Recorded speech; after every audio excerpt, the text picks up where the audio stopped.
This is an interesting story that just happened on Friday in Las Vegas. That would be August 10th, 2018.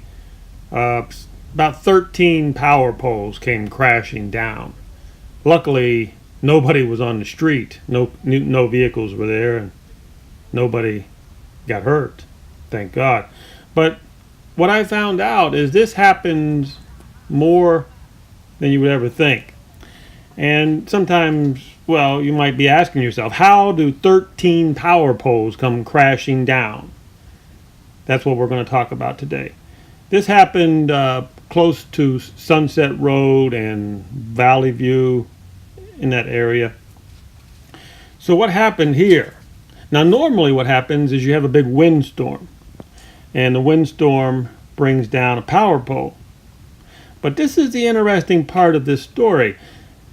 These power poles came down because of a forklift operator. It really is hard to find good help today in not only Las Vegas, but in the whole damn country. But apparently this forklift somehow knocked down a power pole. Now you have to imagine the forklift operator is working by the power pole, and he knocks one power pole down. And we'll call that power pole right in the center. Pretty soon we'll go down and I'll show you pictures of the forklift. But imagine this: 6 power poles to the left and 6 power poles to the right of the forklift all come crashing down. People don't realize that. See, again, we're going to walk on down here and see the forklift.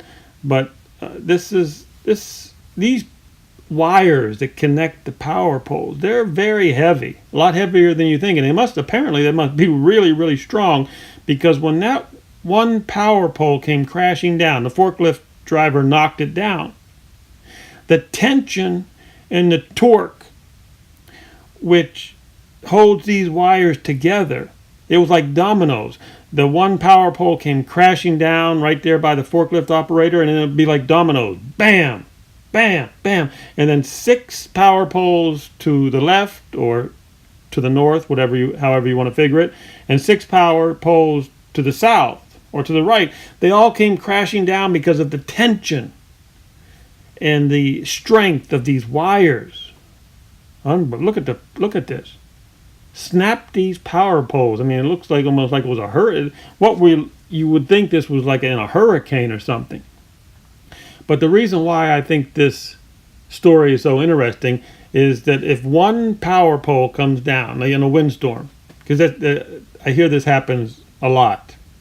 Even here in Vegas, it's happened lately a couple times, even from the windstorms. Here we're getting pretty close to the forklift that knocked the power pole down. But anyhow, let's go to a windstorm. The windstorm only knocks one power pole down, and it takes 12 more with it to the left and the right. So you may not realize this, so that's why I'm sharing this story. The Metro was on the scene because in the beginning these wires would be hot, and thousands of people came down here to see this. You know how human beings are. We're the curious type. Metro was there to prevent people from getting electrocuted, because people come right up to the wires, and at this point, the time I got there, the wires were no longer hot, and pretty calmed down.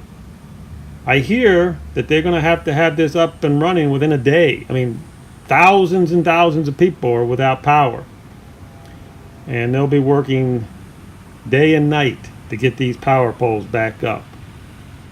And if you really think about it, that would be amazing in and of itself, if they were able to take these out and put in 13 new power poles in one night.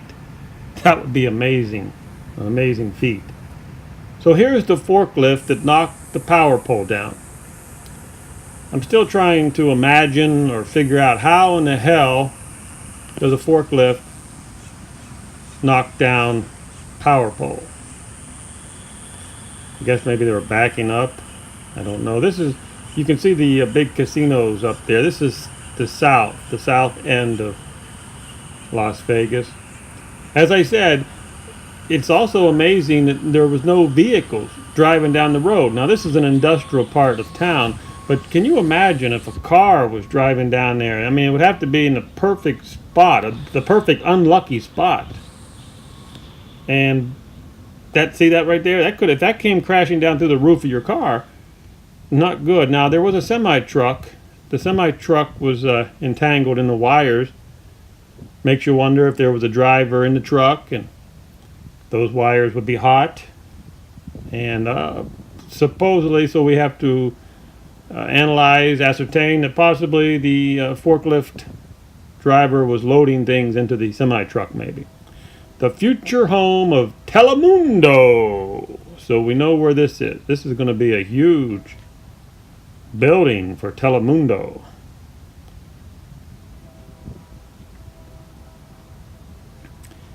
The reason why I'm sharing this with you, what I thought the most intriguing part that I think is, you got one pole comes down, but it just doesn't come down by itself. It brings 12 more with it. Again, imagine a car driving down the road and that thing come crashing down. Another thing is that these would not have come crashing down all at once. The first one would have come down and would have been a crashing boom, and then like dominoes, boom, boom. There'd be a little delay, and too bad we don't have video footage of it, but this is all we have. So you work over there? No, I work over there. But your car's parked over there. Yeah, I got caught up in traffic. Uh-huh.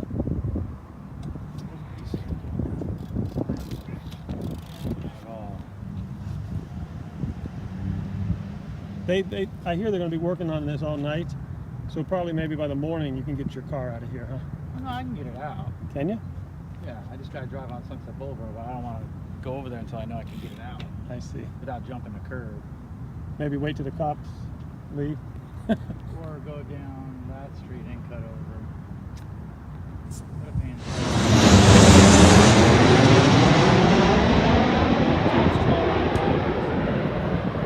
You gonna go down there? Yeah. Okay, well good luck with your car. Yeah, I'm definitely not going that way. I'll take the long route. Okay.